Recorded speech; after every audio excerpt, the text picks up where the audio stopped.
Hello, everyone. Welcome back to another episode of Four Continental Podcast. Today, we talk about the first semi-final that was played among France and Spain, one of the most anticipated games of the tournament. It's me, Woman, with me. It's Singpak alongside me. So let's just get straight into the game. What did you think of the game? How did it go? Yeah, I mean, this game, I think a lot of people were overestimating France. Even though for the predictions I did say France will win, I would say it would be a very close game because even though Spain kind of play like, the possession style of football, which might not be the most dominant, but it makes it that they can like have a good performance against all sorts of opponents. And what we've seen by Spain today was a quite good of a performance. To start off the game, though, yeah, in the first half, I mean, literally starting off, I think the earliest thing I remember from the game was Olise trying to kill Rodri. But there was literally no card given. But I mean, it's fine, man. As long as it's not Argentina, it's not a big problem. But yeah, and then after that, uh, you know, uh, Cucurella passed, and I think Lucas Digne tried to get the ball, and then Jamal just rushed over, and then it was a penalty. And yeah, I mean, a lot of people have been getting on Lucas Digne for having a bad game, and in my opinion, I do think the hate is kind of too much because I think like we all know he's a he's a decent defender, but we never really see him as like a top level defender, right? So yeah, I do still think the hate on him is too much, and yeah, and then quickly talking Oyarzabal, I mean, it was light work for him, easy penalty, and then yeah, and then just before that, and then no, I mean after that, and then Saliba he went off as well with an injury, and the last thing I can't remember from the first half was Fabian Ruiz, like the chance of him because the build-up play for that was quite good, but after that Upamecano defended that quite well. But yeah, going to the second half though, I think we seen like Pedro Porro goal, and I just want to say like the reason why I think France were kind of like lacking in this game in general was just the fact that the midfield for Spain was too dominant compared to France. I mean, we saw like Rodri Ruiz, that combination was great, and then Olmo in it as well. Yeah, we also kind of saw like why Rodri was a Ballon d'Or winner. I mean, what a performance by all three in the midfield today. And then yeah, and then after that, going to the one of the great goals that turned to be offside was the Yamal goal. Great pass by Kubarsi, but yeah, offside. And then yeah, and then I think in the last like 15 minutes, France kind of stepped it up. Finally got to see like few chances, like the Doué chance, the Mbappe free kick. I think the reason for that was because of the fact that they finally made like good substitutions. But yeah, what's your opinion, Momin? Yeah, I mean, as you mentioned, people were really overestimating this French side. I mean, yeah, they undoubtedly had the best attack in the whole of the World Cup. But yeah, Spain here, a, a better structure, a better midfield, a better defense. I personally believe Spain dominated France in all of the aspects of the game, be it goalkeeping, be it defending, be it midfield, or being the attack.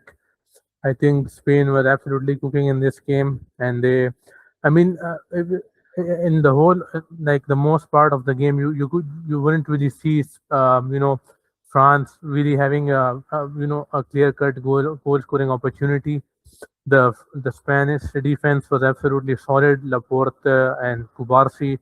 I mean, this was definitely a big test for Cubarsi and Laporta. They were up against the best attack in the whole of the tournament, but they did quite well. They managed to hold them off, and yeah, they didn't really let them have any shots. And yeah, speaking of the first goal, Lucas Digne, I think he was the most talked about person by the French media before the game, as many people saw him as the weak link. But yeah, as you mentioned, like he's not really a world class fullback. He's a good fullback, but I mean, of course, you wouldn't expect a master class from him, especially in front of this Spain attack. But yeah, that was a very perhaps a horrible foul. Like Lamine Yamal, he was very clever. he knew that Dean was gonna try this, and he just rushed towards the ball, managed to get the ball away, and then just Digne quite clearly just kicked Lamine Yamal in the leg.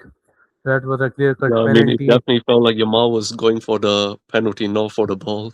Yeah, exactly. Like he knew for the fact like Digne is gonna turn around, and yeah. So then Oyarzabal, I don't think he has missed any of his recent penalties. Once again, cold as ice, no mistake, a great penalty. Although Maignan dived the same direction, but he did, but Oyarzabal cleverly, like he just didn't really uh, you know shot it on the ground. He like scored a bit above, and I think this is basically a very key factor while taking a penalty. Like the higher you aim, I personally think that it's harder for the keeper to save the shot the higher it is. And yeah, Oyarzabal, great penalty. And yeah, moving towards the Spanish midfield, man, absolute masterclass. Rodri, it really shows how much of a key figure he is in the Spanish team. He is dictating the play. He moves the ball around so calmly. Yeah, it didn't feel for a moment that he was like under pressure at all. Him, Fabian Ruiz, they were like the usual tiki taka, like, literally between the French super attack.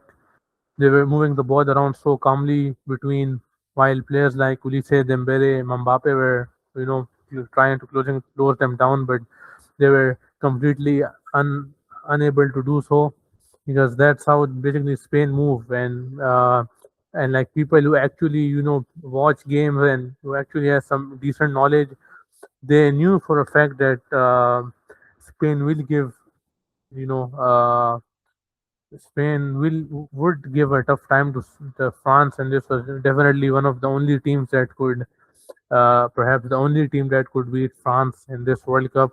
And we saw a very dominating victory. And now moving to the Spanish defense, once again, Pau Cubarsi, he is such a young centre back, and playing at the highest level. I don't think he has made any mistakes so far. Like he's been absolutely rock solid at the back alongside Laporta and Pedro Porro alongside Cucurella, the full backs. They've been really solid as well. Cucurella, I think, if you remember, I think in the second half, in the last 10 or 12 minutes, he blocked that Mbappe shot. And I think if it Yeah, weren't where for he him, changed yeah, I direction mean, because of his yeah, block. yeah. So yeah, it was absolutely a crazy game from Cucurella as well. And yeah, and I think one player that really goes under it does not get much recognition, I would say, is Alex Baina, because he's an absolute baller, and nobody really had high expectations from him coming into this World Cup, but he really showed his worth, and I really hope some good some top club will only tries to sign him, because he is definitely the one who can make a change. And yeah, lastly, Danny Olmo, what a player he is. And we saw how he linked up with Pedro Porro in the second goal. Yeah, he's been. Don't know how to explain his game, but it was absolute masterclass from Danny Olmo yet again. And yeah, not to forget the Lamine Yamal chance. Unfortunately, it was offside, but it would have been his first goal at the World Cup, and I think he definitely deserves it, because he's been, doing the dribbling part quite well. But when it comes to finishing, he's kind of unlucky. He can't really, he couldn't really get to score. But yeah, now he's in the final, so can't wait to see who awaits them really in the final. Yeah, I mean, like you were saying, I was really hoping Yamal that goal would have not been offside. I mean, it was unfortunate, but because like a lot of people, they like the haters, like they don't really they just look at the stats and stuff. And obviously, Yamal didn't have an official goal yet, but I mean, he did have a goal. But the fact that they would say that he has been having a bad World Cup, but I do think he's far from it. I don't think like every game he has been at his best, but it's definitely not that he's been bad as well. But yeah, I think the another thing you pointed out that was quite good was the fact that Baena and Olmo were like great starters for Spain. I mean, if I remember for the first game for the Spain versus Capo Verde, I think neither of them played, and then yeah, since then, when these two have been brought on, I feel like their attack has changed a bit to this to be more fluid and stuff. And people won't focus at Baina a lot because he's not the type of star player who people look at, but he definitely has had his impact. And now I'm wondering though, in the final, I think either if they play against Argentina or England, I do think Spain will still put up a dominant, I mean, like a great performance. But any more you want to add on? Yeah, so I basically wanna talk about Pedri in this World Cup campaign. I mean, yeah, the hype around him. I don't think he has performed up to his standards, but I still think that after he came on in this second half, I think he did quite well. He was moving the ball around, wasn't really under pressure because they were up 2-0. I think this was perhaps one of the best games, one of the best performances he had in the whole of the World Cup. And yeah, I think he hasn't definitely performed up to the mark. But yeah, I hope to see him, you know, doing well maybe in the final if he plays. But I don't think De La Fuente should necessarily change this lineup because I think this is a perfect team for Spain, and this is exactly how they should line up in the final as well. I don't really believe any changes are necessary for them to make. And yeah, France obviously eliminated. I just realized we haven't talked about France at all here. So yeah, Mr. Nonchalant Olise had an absolute stinker in this game. Um You shouldn't quite have even been playing. yeah, yeah. I mean, he clearly avoided suspension. I mean, imagine if that was an Argentine player. That would have been insane. Yeah, that was quite clearly, intentional foul, straight on studs on his ankle. But yeah, he got away with it. Yeah, Bradley Barcola, average game. Dembele also had an average game. Mbappe, Mr. Free Kick, which many people had the expectations on him. I don't think he has ever scored a free kick in his career. Maybe he has scored one or two. I But was yeah, actually I don't. wondering that today as well, because like few years back, you would constantly see this stat online. They Yeah, post yeah, it like every exactly. other month, but I haven't seen that in a while. So maybe he has Yeah. scored one, but I'm not sure. Yeah, exactly. So yeah, I immediately, remembered that stat when he missed the free kick. I thought he hasn't scored a free kick yet, but I think he has in Real Madrid.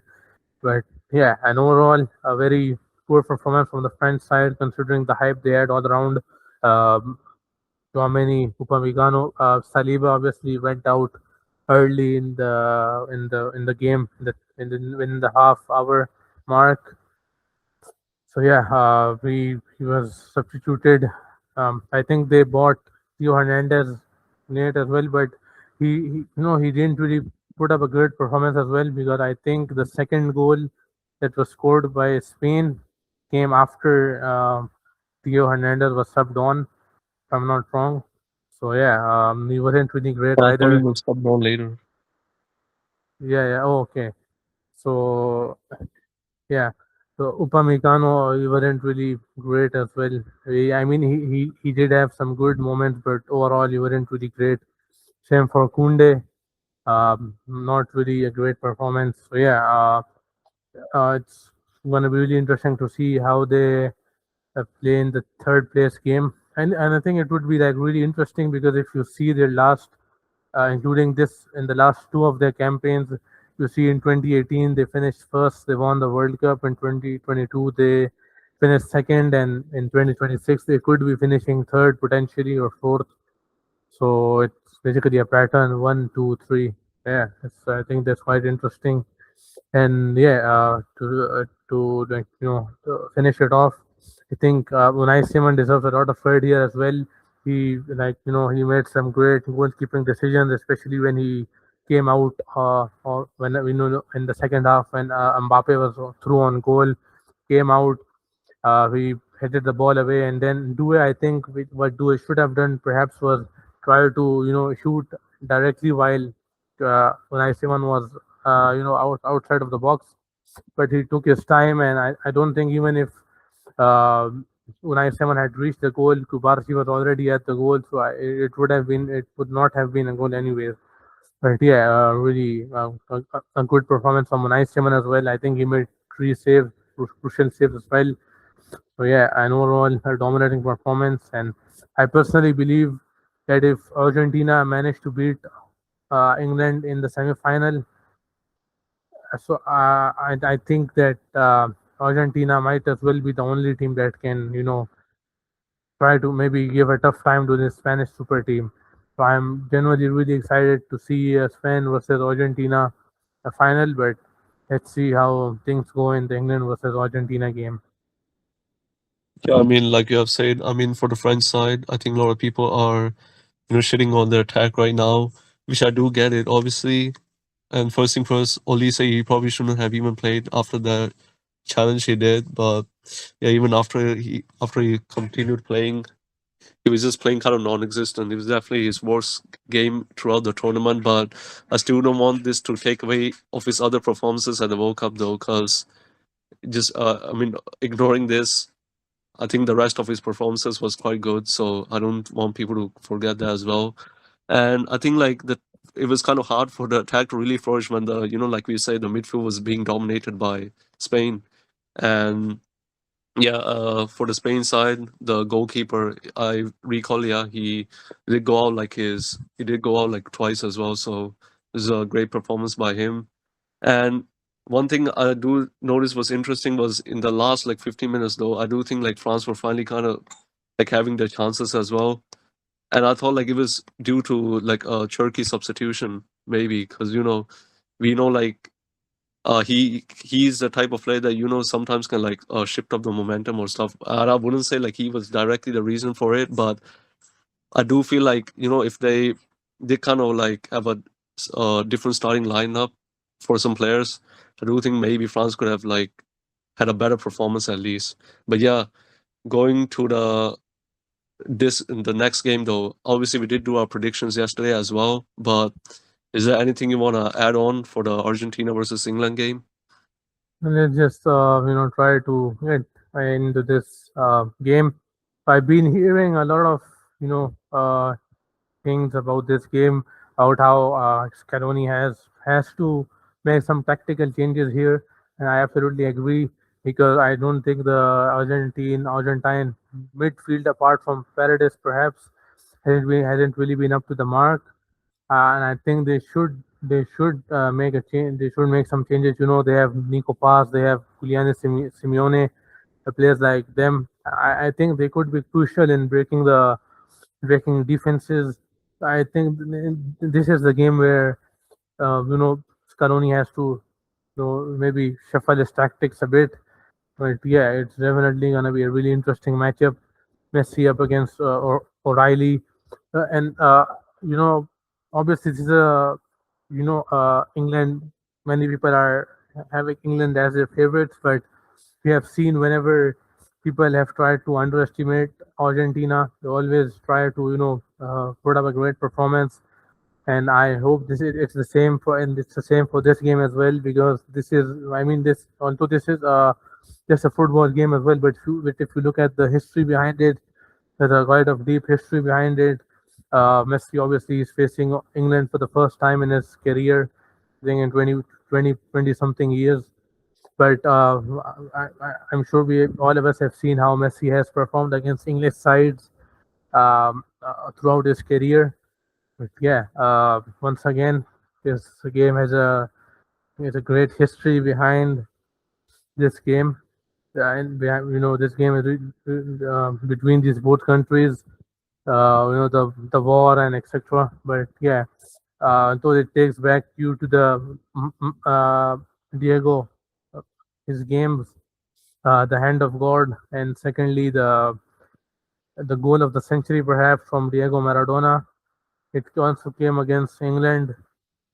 Yeah, it's some really mixed expectations from this game. And yeah, I'm really excited to see how it goes. And this is the moment for Argentina to maybe shift things up. And if as for the predicted lineups, it shows that it it shows a change in the in the usual Argentine formation. It shows a 3-5-2. I think it's absolutely crucial to have Otamendi starting this game. He's a veteran. He's a great defender. I think he will be key if he gets to start in this game. Yeah, I mean, going through this, it definitely will be a quite intense game because, like you have said, the literal war in 1980s and hand of God. But yeah, let's not get too carried away. I do think, like, again, I do hear why people kind of underestimate Argentina in the sense that, we have seen moments where their defense doesn't look that good, or sometimes their attack, all the way up to the late, it just doesn't feel like it's there. But yeah, I still don't think people should underestimate this team at all whatsoever. Because, like I've said, I do think England, like their performances really vary a little bit. It always kind of like plays similar to the opponent level for some reason. So yeah, I do think it'll be a quite a close game, but I'm still backing Argentina. Probably because I'm biased because I'm supporting Argentina for this match. But if I remember correctly, there was a stat as well. I feel like Ethan right now, but I feel there was a stat. I think like Messi scored a lot against English teams in the Champions League, right? Am I right? Yeah, yeah, yeah. Yeah, I'm yeah, sure but he definitely did. yeah, yeah, and but yeah, we never seen him play against England though, so it will be the first time, and I'm quite excited to see it. But yeah, Alvarez, I want to ask you, would you rather see Alvarez starting or Martinez? I think after the previous game, I I personally believe that Alvarez has gained the confidence, and this is the game where the Argentina side has to step up because if you look at the tournament stats for Argentina, I think Messi is the one dominating all of them, all of the attacking stats, which I mean is obviously not normal for a 39 years old, almost 40. But yeah, I mean this is the game where they have to step up. But regardless of the result, I think Messi has done pretty enough for this Argentina side, and, and even if they lose the World Cup at this point, it wouldn't really hurt as much as it did back in 2014 because Messi already won it in 2022. But yeah, you would obviously expect him to show up, and I definitely think he will put up a masterclass today as well.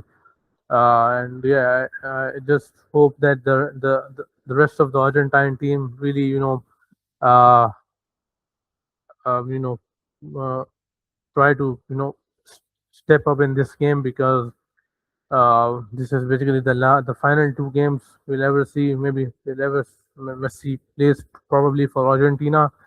So hopefully we at least see a fight from this Argentina side, and obviously I'm backing Argentina as well. I really want them to. I personally would prefer them to go back to back, but uh, yeah, but for now I would like them to reach the final. So yeah, this is the game where the Argentine players have to really step up their games and try to put their bodies on the line. Yeah, I mean, like you have said, I think either way, if England journey comes to an end this game, it would just kind of like, solidify the the meme that goes around where like England kind of like goes very far, but they always get too close but never there. Whereas for Argentina, I feel like if their journey ends here, I still think it will be a good tournament for them, obviously, because they already won it. So and like the last three games of Argentina they played, the Capo Verde, I mean Egypt, Switzerland. I mean these three were like one of the most like entertaining games for sure. So yeah, and we kind of seen like we have joked around before. We seen like Argentina being the team this time which make like late comeback, Whereas the last time 2022, it was like them fumbling the early, leads. But yeah, definitely very hyped for this game. If I personally would rather Argentina go through because I think the Argentina Spain final will be very interesting to see. And to be honest, if either team wins, then at that point I wouldn't really mind it. But yeah, I'm just hyped for the game really. Yeah, exactly. As you mentioned, the Spain versus Argentina friendly, the final perhaps would probably the most be the most friendly final we probably ever see, because there's obviously a lot of respect between the two nations. And I mean, the Spanish side is mostly Barca players, and we know how big of a figure Messi is for Barcelona. So yeah, with Spain versus Argentina final would definitely be perhaps the most, in a kind of a uh, you know friendly way, or because we saw the Spanish coach Luis de la Fuente. I think he personally prefers to face Argentina in the final, but yeah, this is a game that would go either way. So yeah, he also mentioned the fact that he has a great relationship with uh, Lionel Scaloni. So yeah, I really wish Argentina really go through here, and then in the final, Spain versus Argentina. As you mentioned, I wouldn't really be sad if Spain win, because I just want to see Yamal versus Messi at this point, because we were robbed of a Finalissima, because unfortunately due to some geopolitical tensions, which could not happen in Qatar at the Lusail. But so yeah, we could see the replay of the Finalissima here, and I'm absolutely here for it. I mean, it's definitely a nightmare for Madrid fans for sure. I mean, they either have to see, Yamal win the World Cup or Messi win the World Cup if, it's a Spain or Argentina final. But yeah, with that, shall we end the podcast, man? Yeah, for sure. That's it. Thank you for watching, and don't forget to like, comment, share, and subscribe. And if you have any suggestions, put them in the comment section, and we'll definitely take a look at them. So yeah, that's it for now. Thank you for watching, and see you after the semi-final. All right, catch you on the next one.